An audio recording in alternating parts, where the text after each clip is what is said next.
Deur Jesus Christus het oorwinning ons deel geword. Hoekom moet ons as kinders van die Here die hele tyd op 'n plek beweeg waar ons kla oor hierdie en kla oor daardie en daardie? Ek wil vanmôre vir sê, begin die Here loof en prys te midde van jou omstandighede. Man, nooi die Here om in jou boot te klim en te beleef en ervaar soos hy gedeel het vanmôre.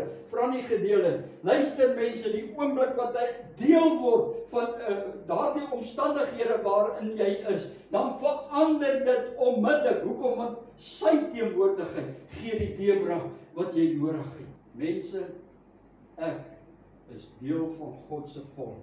Elke belofte is nou ook deel van my.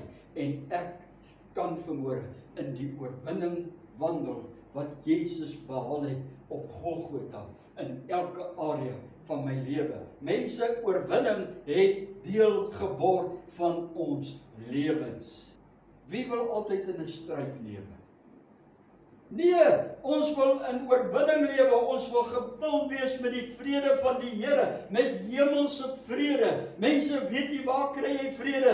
In die teenwoordigheid van die Here. Mense, wanneer ek en jy 'n verhouding met God het, mense hoor vanmôre, verhouding is die sleutel na die volheid wat God vanmôre vir jou instoor het. Dit wat hy vir jou bewerkstellig het in Christus Jesus en deur hom.